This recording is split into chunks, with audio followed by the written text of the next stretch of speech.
चलिए, तो last time हमने वीडियो 3 पार्टीशन आ चुके हैं नेट पे ऑलरेडी, और ये अपना 4th पार्ट है।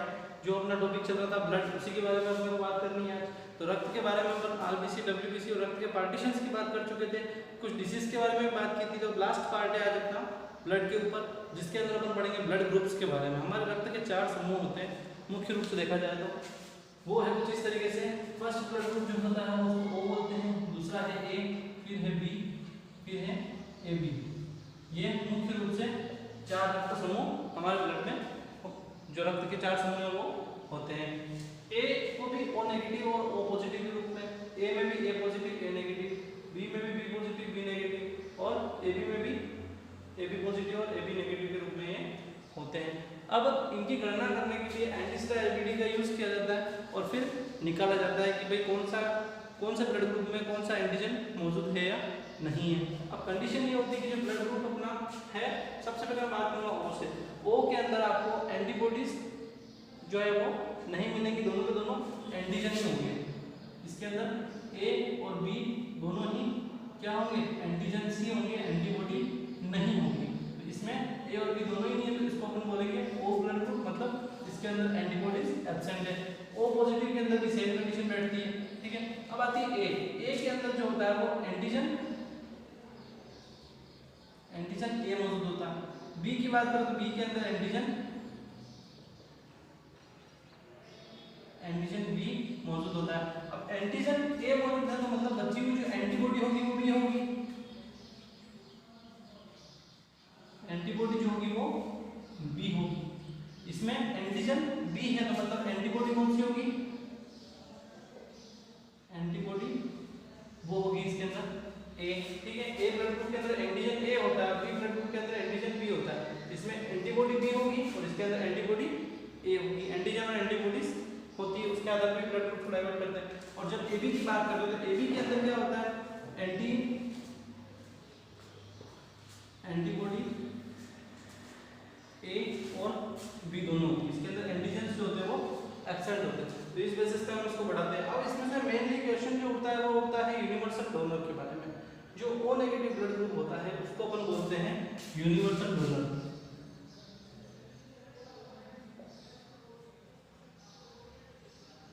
यूनिवर्सल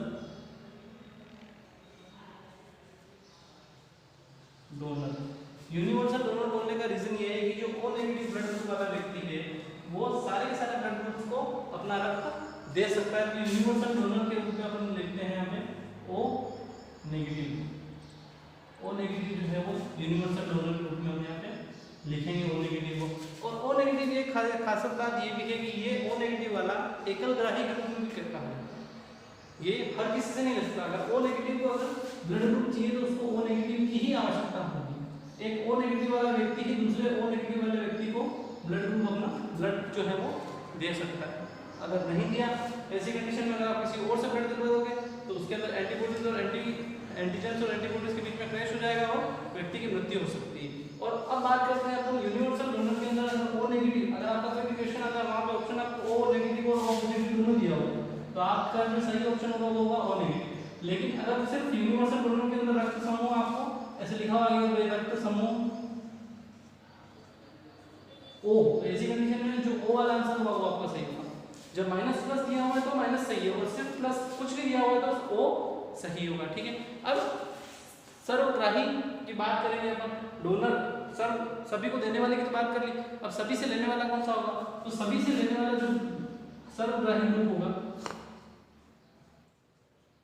सर्वग्राही के रूप में हम यहाँ पे लेते हैं AB ब्लड ग्रुप को आप सर्वग्राही करेंगे। और AB के अंदर भी अगर सिर्फ AB दिया हुआ तो आपका ऑप्शन AB रहेगा। और अगर आपको मिल जाए कि भाई AB पॉजिटिव भी दिया हुआ और AB नेगेटिव भी दिया हुआ, ऐसी कंडीशन में से बहुत कम आती है, ऐसी कंडीशन में आपको AB पॉजिटिव आपका राइट ऑप्शन होगा सर्वग्राही के रूप में, ठीक है।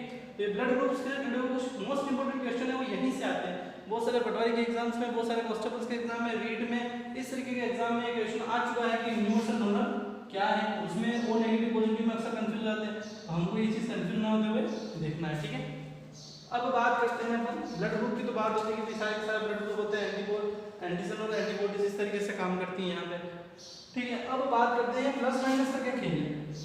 प्लस और माइनस के हिसाब से इसको देखा जाता है कि भाई अगर प्लस वाले का ब्लड ग्रुप, मान लो किसी का ब्लड ग्रुप ओ पॉजिटिव है, किसी का ओ नेगेटिव है, अगर हमने ओ नेगेटिव वाले को ओ पॉजिटिव चढ़ा दिया तो क्या कंडीशन होगी? ऐसी कंडीशन ये होगी कि उस टाइम पे तो वो उसको ऑब्जर्व कर लेगा, लेकिन जब नेक्स्ट टाइम उसको कभी ब्लड की जरूरत पड़ेगी ना, तब उसको अगर ओ नेगेटिव भी दोगे या ओ पॉजिटिव भी दोगे, दोनों कंडीशन में उस व्यक्ति की मृत्यु हो जाएगी।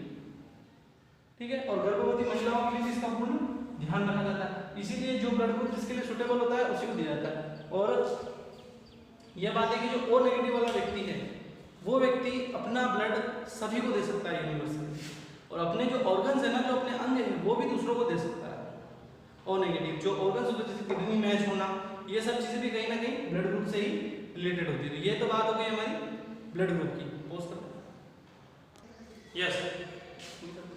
अब रक्त का संचरण जो है वो हमको पढ़ाना था नेक्स्ट टॉपिक, हमने ब्लड पढ़ा, ब्लड के कंपोनेंट्स पढ़े, पार्टिकल्स पढ़ लिए, उसके बाद ब्लड ग्रुप्स के बारे में पढ़ लिया। लास्ट चीज अगर कोई बचती है तो वो है द सर्कुलेशन ऑफ ब्लड। हमारी बॉडी के अंदर रक्त दौड़ रहा है तो कैसे दौड़ रहा है, कैसे किस तरीके से काम कर रहा है, उसके बारे में हमको बात करनी है। ठीक है, सबसे पहले अगर बात करूं मैं तो पूरी बॉडी का जो अशुद्ध रक्त होता है, अशुद्ध का मतलब होता है डीऑक्सीनेटेड ब्लड, और शुद्ध का मतलब होता है ऑक्सीनेटेड ब्लड।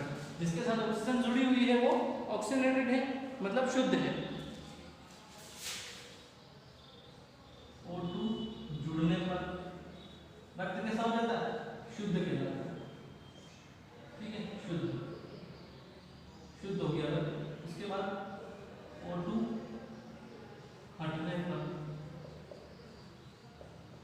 रक्त जो कहलाएगा वो कहलाएगा अशुद्ध रक्त, अशुद्ध। ठीक है, शुद्ध और अशुद्ध रक्त की बात कर ली हमने।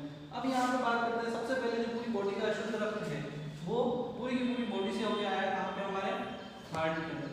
कहाँ पे है? हार्ट के अंदर। हमारे हार्ट के अंदर होते हैं 4 चैम्बर, आप जानते हैं। सबसे पहले हमारे हार्ट के अंदर होते हैं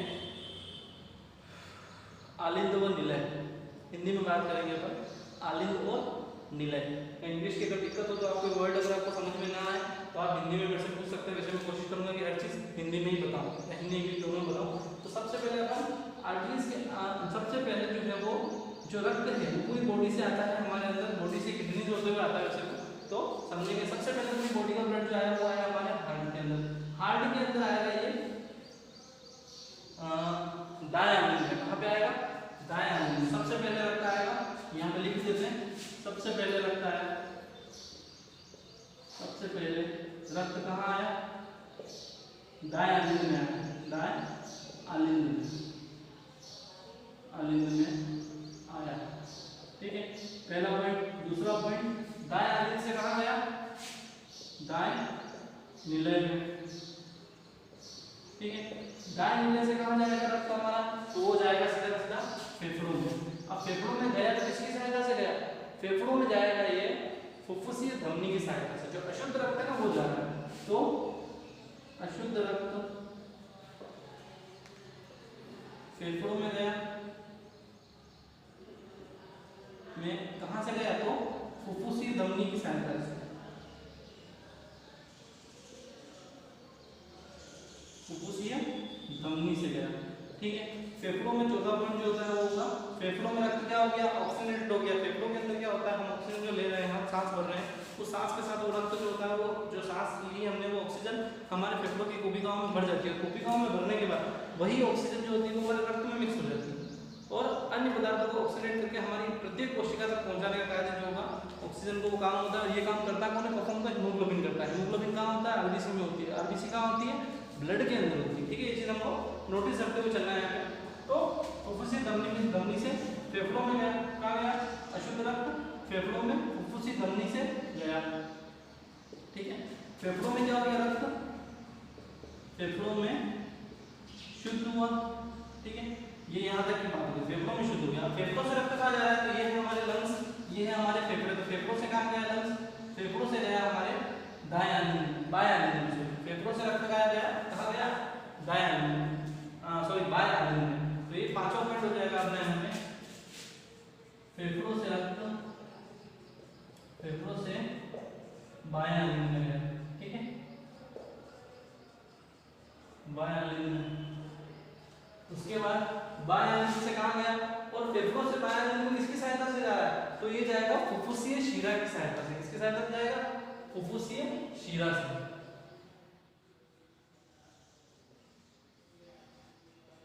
शिरा से, ये नोटिस करने वाली बात है कि कहां किससे होकर गया तो फुफ्फुसीय शिरा की सहायता से जाएगा। ठीक है, फेफड़ों से बाएं अलिंद में गया, बाएं अलिंद से जाएगा बाएं नीले में, बाएं अलिंद से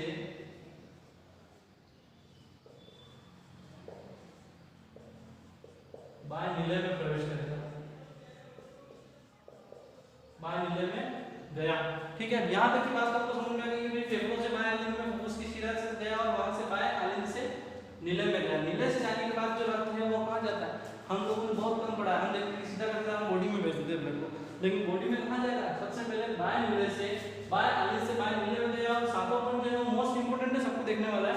बाएं नीले के अंदर क्या होगा? बाएं नीले से रक्त गया हो गया लीवर में, लीवर में भी रक्त का शुद्धिकरण होता है। बाएं नीले से गया रक्त अपना से रक्त लीवर में गया, कहां गया? लीवर, जिसे अपन कहते हैं यकृत।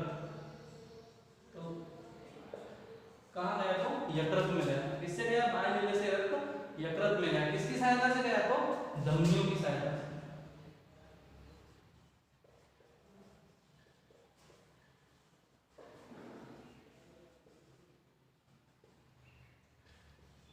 ठीक है, अब धमनियों की सहायता से, धमनी और शिरा होती है, धमनियों की सहायता से कहां गया?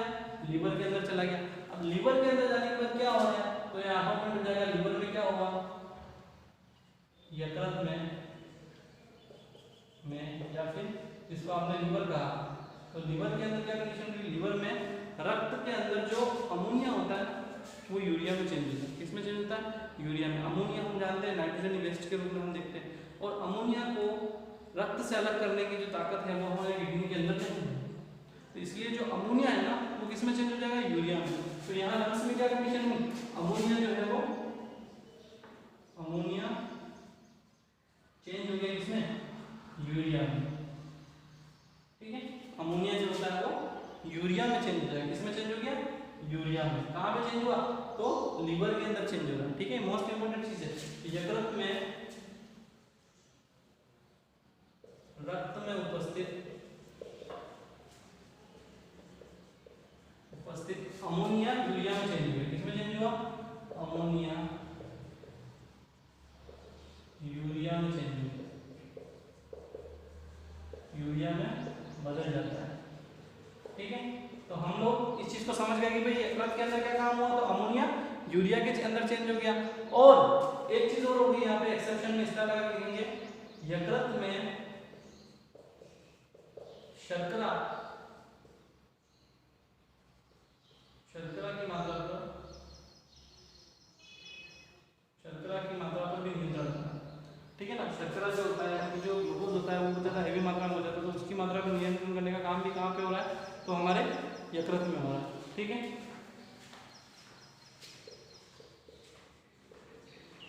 नियंत्रित होती है। ठीक है, तो यकृत में क्या हो गया? हमारे शर्करा की जो मात्रा थी, जो शुगर के परसेंटेज थे वो भी नियंत्रित हो गए। अब अमोनिया यूरिया में चेंज हो गया। अब जो लीवर से हमारा ब्लड निकल के गया, कहाँ गया? हमारी किडनी के पास। किडनी में से क्या हुआ? तो रक्त में से यूरिया बाहर निकली। क्या हो गया किडनी के अंदर? रक्त से यूरिया को अलग किया। क्या किया? यूरिया अलग करने का। ठीक है, किडनी के अंदर क्या चीज हो रही है? रक्त में से यूरिया को अलग किया जाता है। तो नवा पॉइंट क्या हो जाएगा कि लीवर से रक्त है जो कहां गया? किडनी में गया, किडनी में गया तथा किडनी में क्या हो गया? यूरिया को रक्त से अलग किया। किसी क्या? यूरिया को, जो पेशाब होती है मानव की, जिसको यूरिया को अपन बॉडी से निकालते हैं, बाहर त्याग करते हैं मूत्र त्याग के रूप में, वो यूरिया ही होता है। तो रक्त, लीवर से रक्त किडनी के अंदर गया तथा किडनी में यूरिया को अलग कर शुद्ध रक्त शरीर में प्रवाहित होता है, शरीर में प्रवाहित, ठीक है। शुद्ध रक्त प्रवाहित हो रहा है। शुद्ध रक्त का भी अपने कह दिया कि इसमें से यूरिया नहीं गया, लेकिन वही शुद्ध रक्त। पुनः अशुद्ध, अशुद्ध, अब मैं अशुद्ध शब्द यूज क्यों कर रहा हूँ इसके अंदर, क्योंकि ये डीऑक्सीनेटेड है। क्या हो गया यहाँ पे, पूरी बॉडी से घूमते हुए ये ब्लड जो होता है वो डीऑक्सीनेटेड हो गया है। डीऑक्सीनेटेड जो ब्लड है मतलब जिसके अंदर ऑक्सीजन की मात्रा नहीं है, जो पूरी बॉडी में ऑक्सीजन छोड़ के और कार्बन को लेके साथ में आया, वो वाला जो ब्लड है वो आएगा अपने दाएं आंतड़ी के अंदर, दाएं आंतड़ी से जाएगा दाएं नीले के अंदर, जिसके बीच में बॉल्ब लगे होते हैं, जिसके डिटेल में आपको हार्ट पढ़ाऊंगा नेक्स्ट टॉपिक अपना हार्ट ही लूंगा मैं, या फिर जब ह्यूमन बॉडी की एनाटॉमी अपन पढ़ेंगे तब एक एक टॉपिक में जब हार्ट को क्लियर करूंगा ना मैं आपके, तो आपके हार्ट के अंदर आपको मैं डिटेल में पूरा बता दूंगा। नेक्स्ट टॉपिक वही होने वाला है अपने, तो किस तरीके से हार्ट वर्क कर रहा है वो सारी डिटेल आपको उसमें दी जाएगी, ठीक है। तो डीऑक्सीनेटेड ब्लड गया हार्ट में, हार्ट के अंदर से गया, हार्ट के अंदर किसकी सहायता से आया, तो शिराओं से आया। किससे आया, शिराओं से, शिराओं से, ठीक है। शिराओं से गया यहाँ पे, यहाँ से गया वापस दाएं आंतड़ी में आया, दाएं आंतड़ी से दाएं नीले में आया, दाएं नीले से वापस गया कहाँ पे, लंग्स में। किसकी सहायता से गया, तो फुफ्फुसीय धमनी की सहायता से, फुफ्फुसीय धमनी से, धमनी से कहां से कहां जा रहा है, तो दाएं नीले से लंग्स के अंदर जा रहा है। और यहाँ पे आगे जाने के बाद क्या हुआ, पुनः उसका शुद्धिकरण हो गया, फिर से ये प्रोसेस चली। तो एक बार फटाफट रिवीजन कर लेते हैं। सबसे पहले अशुद्ध रक्त आया हार्ट में, हार्ट के किस हिस्से में आया, तो दाएं नीले, दाएं आंतड़ी में आया, दाएं आंतड़ी से गया दाएं नीले में, दाएं नीले से गया हमारे लंग्स में यानी कि फेफड़ों में, वहां पे ऑक्सीजन मिल गई, ऑक्सीजन से शुद्ध हो गया बाएं आलिंद में, बाएं आलिंद से गया बाएं नीले के अंदर, बाएं नीले से किसकी सहायता से आया, यहाँ से यहाँ तक फुफ्फुसीय शिराओं की सहायता से, किसकी सहायता से आया, फुफ्फुसीय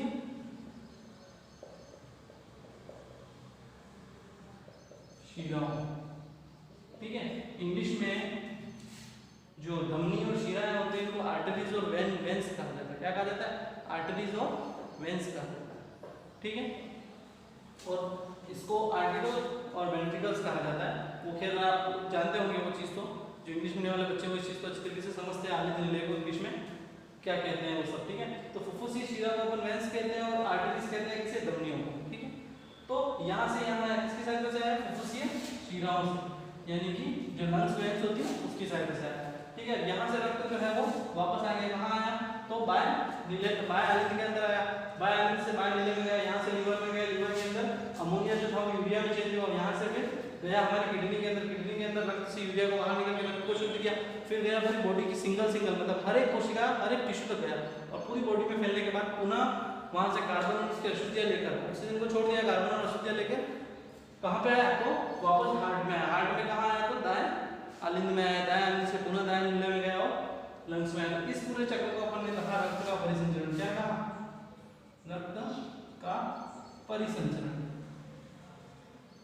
और ऐसी कंडीशन में क्या हो रहा है, सबसे पहले ब्लड यहाँ आया हार्ट के अंदर, फिर गया लंग्स में, लंग्स से वापस हार्ट में आया, फिर आया वापस बॉडी में। तो इसमें क्या होगा, सबसे पहले बॉडी से हार्ट में आया, फिर लंग्स में गया, फिर लंग्स से वापस हार्ट में आया और फिर बॉडी में जा रहा है। तो लंग्स के हार्ट के अंदर कितनी बार आ रहा है, 2 बार आ रहा है। जब 2 बार ब्लड हार्ट के अंदर आता है तो इसे अपन बोलते हैं दोहरा परिसंचरण। क्या कहेंगे, दोहरा परिसंचरण।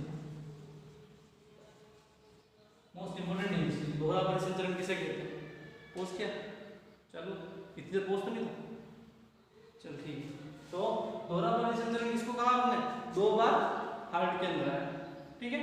और 2 बार हार्ट के अंदर कैसे आ रहा है, एक बार वापस समझ लीजिए आप। शिराओं से गया हार्ट के अंदर, हार्ट से गया लंग्स में, लंग्स से वापस हार्ट में और फिर गया आगे लीवर और पूरी बॉडी में। तो 2 बार हार्ट में आया ना ब्लड, तो इस 2 बार आने की कंडीशन को अपन ने क्या कहा, दोहरा परिसंचरण, ठीक है। इसके नोट्स आप अच्छी तरीके से बना लेंगे। अगर कोई क्वेश्चन अगर आपके अंदर है तो कमेंट में पूछेंगे, और नेक्स्ट टॉपिक आपको क्या चाहिए इसके बारे में भी आप मुझे कॉल SMS कर सकते हो, या फिर किसी भी तरीके से कांटेक्ट करके या फिर कमेंट करके बता देना, तो मैं आपको नेक्स्ट टॉपिक पे एक अच्छा सा वीडियो आपको मिल जाएगा, ठीक है। अटेंडेंस के लिए लाइक कर दें, थैंक यू।